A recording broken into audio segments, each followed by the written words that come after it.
जगन्नाथ मंदिर। हेडिंग दीजिए जगन्नाथ का मंदिर। उड़ीसा पुरी। आपका दोस्त गया है, ले लीजिए जानकारी बढ़िया से।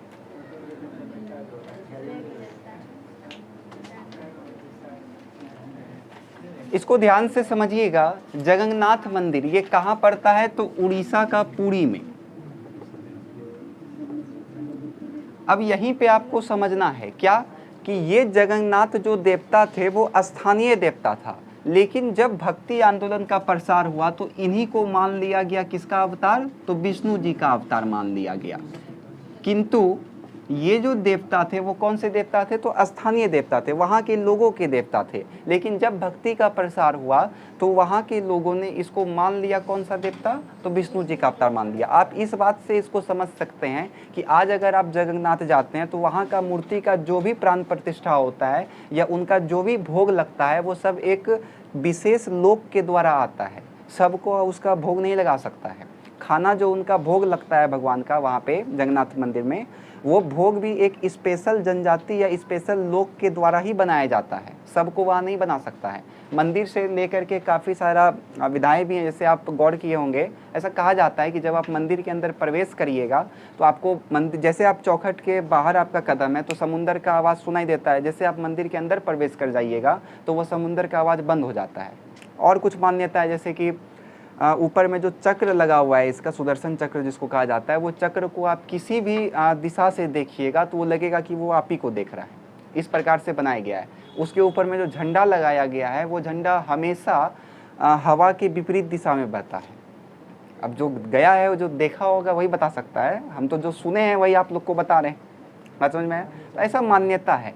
और लगभग 10 साल में एक बार मूर्ति का अंदर में कुछ है, पदार्थ है, तो उस पदार्थ को निकाला जाता है। लकड़ी का मूर्ति, ये बात याद रहे, और रथ निकाला जाता है इनका। तो 10 साल में एक बार मूर्ति का उस पदार्थ को निकाल करके, दिल कहा जाता है कि कृष्ण भगवान का वो दिल है, तो एक पर्टिकुलर लोक के द्वारा ही निकाला जाता है, सबको नहीं निकाल सकता है उसको, वो भी अपने आँख में पट्टी बांध लेता है।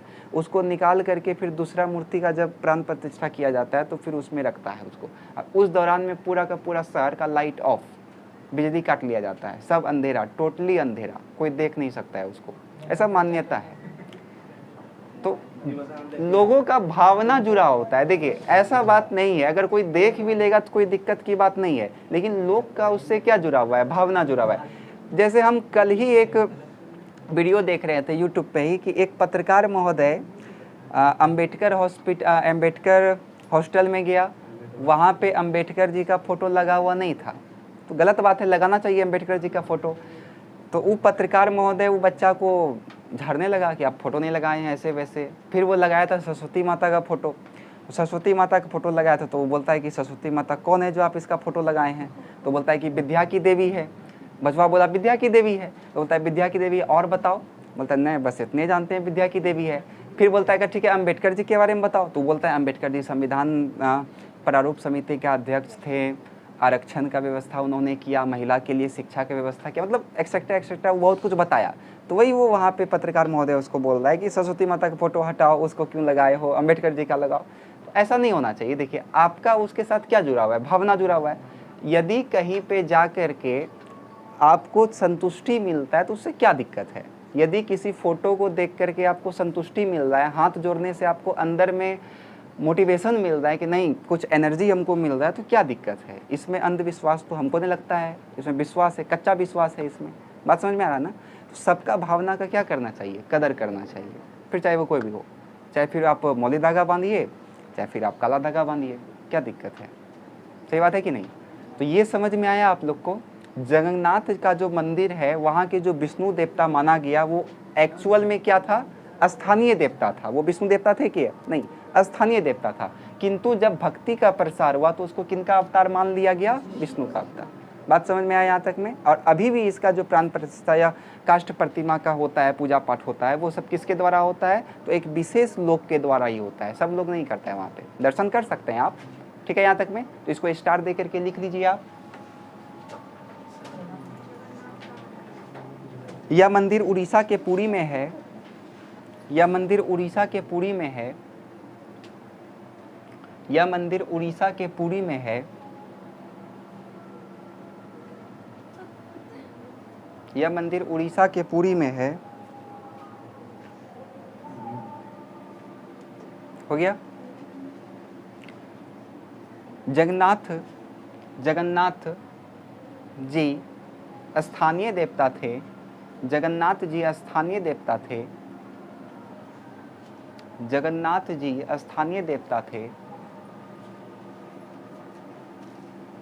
किंतु उन्हें भक्ति आंदोलन के प्रसार के बाद भक्ति के प्रसार के बाद विष्णु जी का ही अवतार मान लिया गया। विष्णु जी का ही अवतार मान लिया गया। हाँ, विष्णु जी का ही अवतार मान लिया गया, किंतु उन्हें भक्ति आंदोलन या भक्ति के प्रसार के बाद विष्णु जी का ही अवतार मान लिया गया। आज भी मूर्ति से जुड़े कार्य एक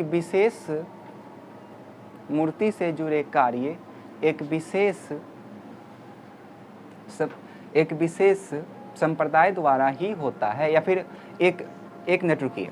आज भी मूर्ति से जुड़ा हुआ कार्य स्थानीय लोगों के द्वारा ही होता है। ऐसे लिखिए, स्थानीय लोगों के द्वारा ही होता है। इस मंदिर का निर्माण गंग वंश के शासक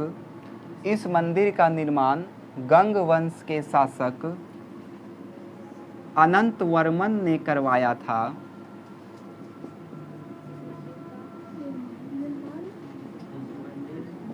इस मंदिर का निर्माण गंग वंश के शासक अनंत वर्मन ने करवाया था।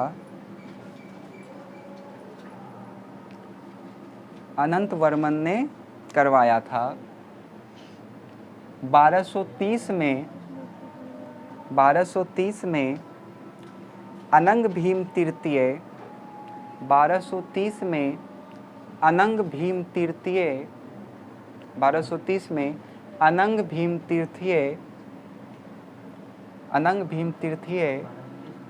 1230 में अनंग भीम तृतीय ने अपना सारा राज्य मंदिर को ही दे दिया था। अपना सारा राज्य मंदिर को ही दे दिया था।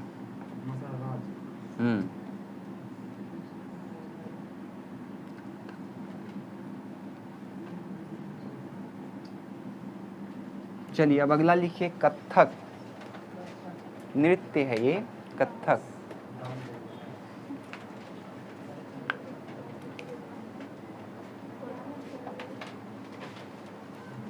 अगला लिखिए कथक।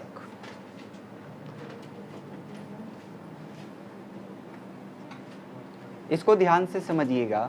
देखिए, कथक का मतलब होता है कथा।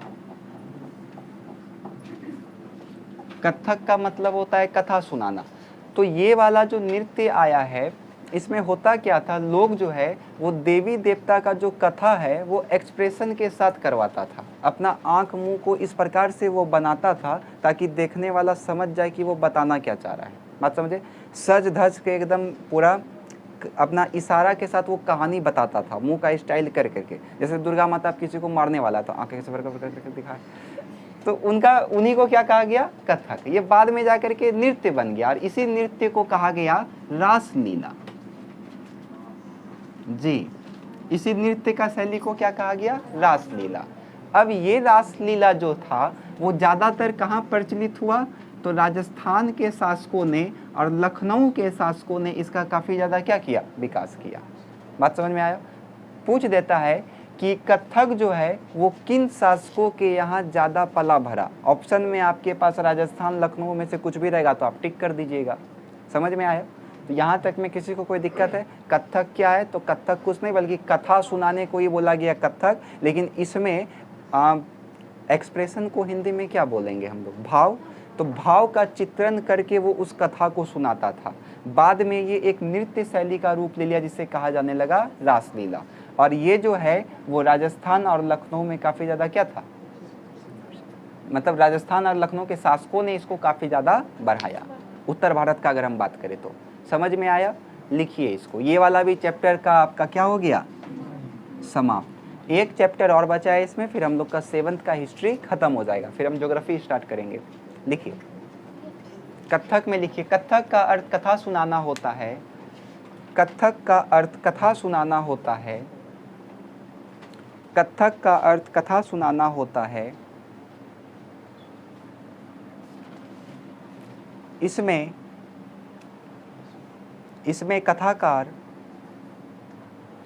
कथाकार कहानी सुनाने समय चेहरे पर उस भाव को लाते थे। कहानी सुनाने समय चेहरे पर उस भाव को लाते थे। चेहरे पर उस भाव को लाते थे। भविष्य में यह एक नृत्य शैली का रूप लिया। भविष्य में यह एक नृत्य शैली का रूप लिया जिसे रासलीला भी कहा गया। जिसे रासलीला भी कहा गया। भविष्य में यह एक नृत्य का रूप लिया जिसे रासलीला भी कहा गया। यह राजस्थान और लखनऊ के शासकों द्वारा भी खूब फैलाया गया। इसे राजस्थान और लखनऊ के शासकों द्वारा भी बहुत फैलाया गया।